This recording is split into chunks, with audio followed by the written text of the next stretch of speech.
नमस्कार दोस्तों, कैसे हैं आप सब। आशा करता हूं आप सभी सुखी व स्वस्थ होंगे। दोस्तों, आज का ये वीडियो आप सभी के लिए बहुत ही ज्यादा खास होने वाला है दोस्तों, क्योंकि खबर ही कुछ ऐसी है दोस्तों जो आपके साथ शेयर करनी बनती भी थी दोस्तों। जैसा कि आप सभी जानते ही हैं कि भारतीय जनता पार्टी और राहुल गांधी के बीच 36 का आंकड़ा है दोस्तों, या यूं कह लीजिए कि राहुल गांधी को भारतीय जनता पार्टी राजनीतिक रूप से पूरी तरह बर्बाद कर देना चाहती है दोस्तों। दोस्तों, जैसा कि हमने गत 10 वर्षों में देखा, 2014 के इलेक्शंस के बाद देखा कि भारतीय जनता पार्टी के द्वारा राहुल गांधी को किस तरह से बर्बाद करने की कोशिश की गई। उनके ऊपर कोर्ट केसेस किए गए, उनकी सांसदीय तक छीन ली गई दोस्तों, उन्हें अपना संसदीय आवास छोड़ना पड़ा और उन्हें किस किस तरह के नाम से नवाजा गया दोस्तों, कैसे कैसे नाम दिए गए दोस्तों, किस तरह से उनका और उनके परिवार का अपमान किया गया दोस्तों, क्या ये भारतीय जनता पार्टी की राजनीति है दोस्तों,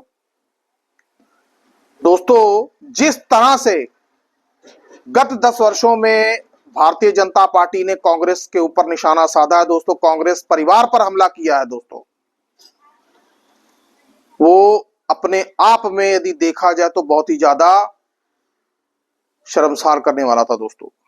लेकिन दोस्तों, अब बात सिर्फ राहुल गांधी तक ही नहीं रह गई दोस्तों, बात अब आ गई है राहुल गांधी के प्रशंसकों, उनकी फैन फॉलोइंग पर भी।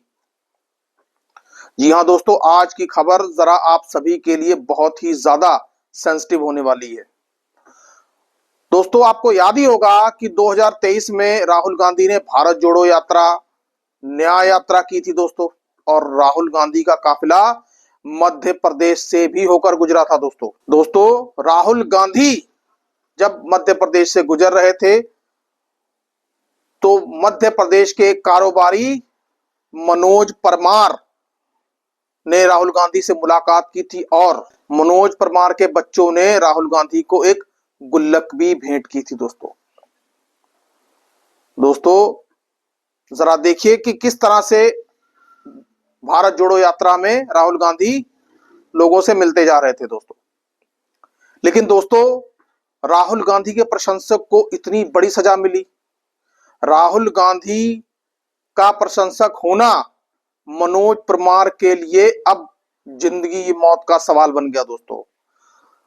जी हां दोस्तों, एक बहुत ही सनसनीखेज मामला सामने आया है कि मनोज परमार, जो कि मध्य प्रदेश के एक कारोबारी थे दोस्तों, एक बिजनेसमैन थे, उनको ईडी द्वारा इतना तंग व परेशान किया गया दोस्तों कि उन्होंने और उनकी पत्नी नेहा ने आत्महत्या कर ली दोस्तों, ऐसा मैं नहीं कह रहा हूं दोस्तों, ये 5 पेज का सुसाइड नोट जिसमें उन्होंने सीधे सीधे ईडी को जिम्मेदार ठहराया दोस्तों, आखिरकार ये हो क्या रहा है दोस्तों, किस तरह से राजनीति हो रही है दोस्तों।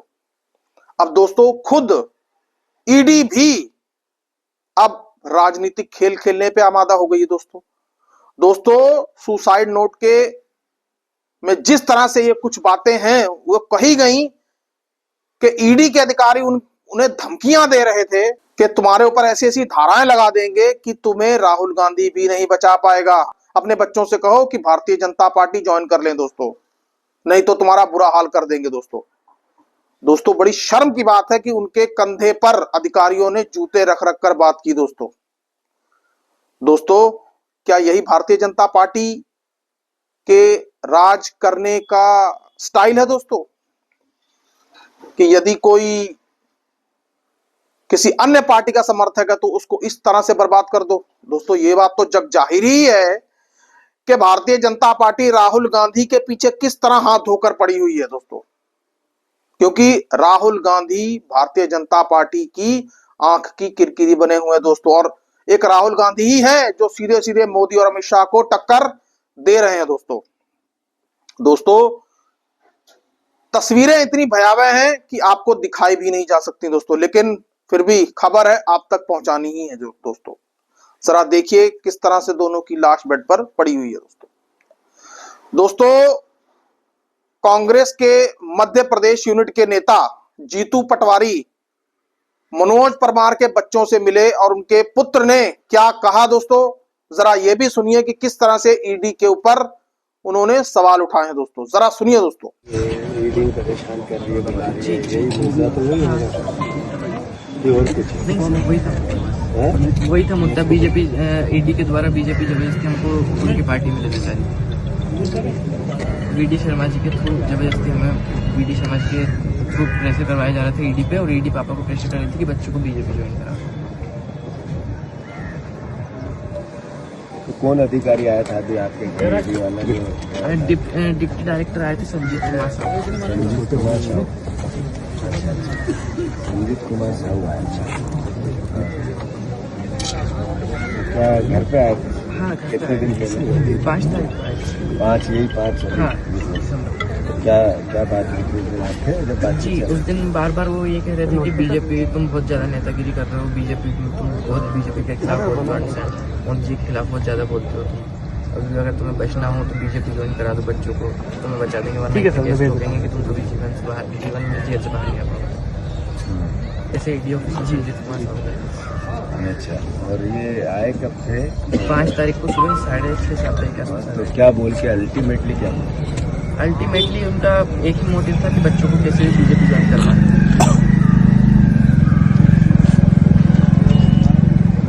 पर जैसे बच्चे बीजेपी ज्वाइन करें ये एक अलग इशू है, पर उन्होंने जैसे 5 को आए तो क्या निर्देश दे के गए, क्या बुला के गए? ईडी ऑफिस आना है क्या? हाँ, बोल के गए थे ईडी ऑफिस आना है। क्या कि आपको ईडी ऑफिस आना है, क्या आना है? 11 तारीख, मैंने 11 कब को गई है? हाँ, बस उसके बाद कोई ये बात आई कि बोल पाना है कि आप आए नहीं, ऐसा कुछ हुआ? ऐसा नहीं, पर प्रेशर आपके फादर पे ईडी का? ईडी का और बीजेपी का दोनों।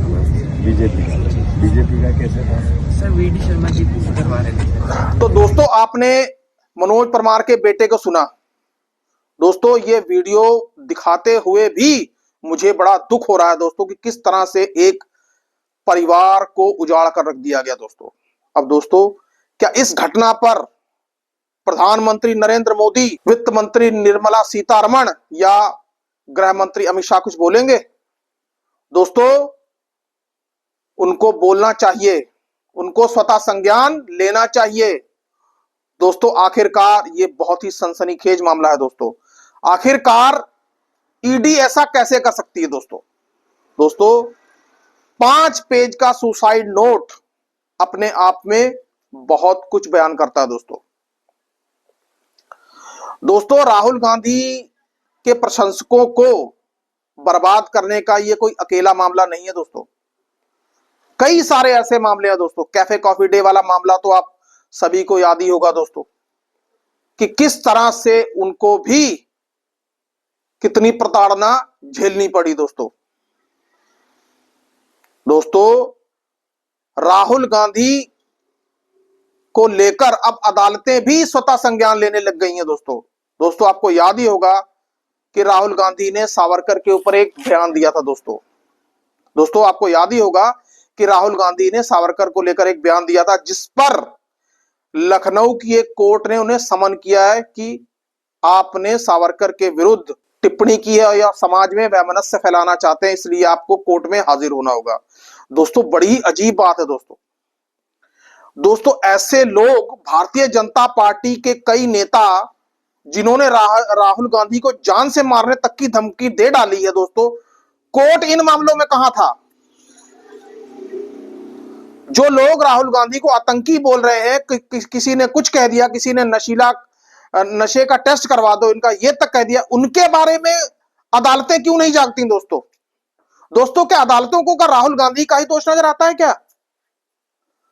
ये किस तरह की राजनीति देश में हो रही है दोस्तों जबकि अदालतों का काम निष्पक्ष होकर न्याय देना है दोस्तों अभी आपने कुछ दिन पहले एक हाई कोर्ट के जज इलाहाबाद के, उनका बयान सुना ही होगा कि वो किस तरह से मुस्लिमों को कठमुल्ला बोल रहे हैं दोस्तों। अब आप खुद सोचिए, इलाहाबाद हाई कोर्ट के जज इस तरह से जो बयान दे रहे हैं दोस्तों, क्या एक जज से आप इस तरीके के बयान की उम्मीद कर सकते हैं दोस्तों? ये दोस्तों अपने आप में बहुत ही ज्यादा शर्मनाक है। दोस्तों न्याय प्रणाली से आम आदमी बहुत कुछ सीखता है दोस्तों, लेकिन न्याय प्रणाली को चलाने वाले जजेस ही इस तरीके के यदि बयान देंगे तो आम आदमी किसके पास न्याय मांगने जाएगा दोस्तों? कहां जाएगा बताइए? और उन जज साहब का यह भी कहना था कि समाज बहुसंख्यकों से चलता है दोस्तों। अब बताइए, तो यदि समाज बहुसंख्यकों से चलेगा तो अल्पसंख्यक कहां जाएंगे? यानी अल्पसंख्यकों को उस समाज में रहने का अधिकार ही नहीं है। हालांकि दोस्तों जस्टिस यादव के इस बयान को लेकर बहुत तगड़ी आलोचना हुई दोस्तों। सुप्रीम कोर्ट ने भी इस चीज के लिए स्वतः संज्ञान लिया है दोस्तों। और दोस्तों चाहे कोई जज हो, चाहे कोई वकील हो, चाहे समाज का कोई भी प्रतिष्ठित वर्ग हो, देश की व्यवस्था और देश के संविधान और कानून से बढ़कर कोई भी नहीं होना चाहिए दोस्तों। कानून की नजर में सब बराबर है दोस्तों। लेकिन दोस्तों बात यहां पे राहुल गांधी की है। राहुल गांधी के ऊपर जिस तरह से टिप्पणियां की जाती हैं दोस्तों, उनके ऊपर तो कभी कोई संज्ञान नहीं लेता दोस्तों। मनोज परमार वाली घटना के ऊपर दिग्विजय सिंह का भी ट्वीट सामने आया है दोस्तों। उन्होंने ट्वीट करके ये कहा कि हमने उनके लिए एक वकील की व्यवस्था भी कर दी थी, लेकिन मनोज परमार व उनकी पत्नी इतने ज्यादा डरे हुए थे कि उन्होंने डर के मारे आत्महत्या कर ली दोस्तों।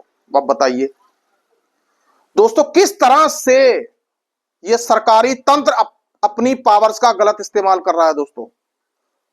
ये समाज के लिए घातक है दोस्तों, ऐसा नहीं होना चाहिए। आखिरकार भारतीय जनता पार्टी कब तक इस तरह की जहरीली राजनीति करती रहेगी दोस्तों?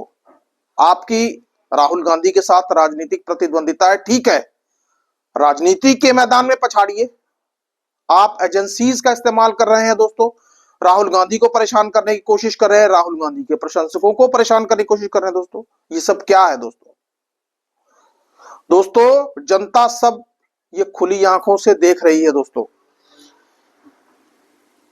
दोस्तों अब देखना यह होगा कि केंद्रीय गृह मंत्री अमित शाह, निर्मला सीतारमण और प्रधानमंत्री नरेंद्र मोदी इस मुद्दे पर क्या बोलेंगे और क्या एक्शन लेंगे। और दोस्तों उस परिवार का क्या? उस परिवार के बच्चे तो अनाथ हो गए दोस्तों। अब उनको कौन देखेगा दोस्तों? बहुत ही शर्मनाक घटना हुई दोस्तों ये। दोस्तों आज के लिए बस इतना ही। आपकी इस खबर के बारे में क्या राय है कृपया कमेंट बॉक्स में कमेंट करके मुझे जरूर बताएं दोस्तों। सुखी रहिए, स्वस्थ रहिए। जय हिंद, जय भारत।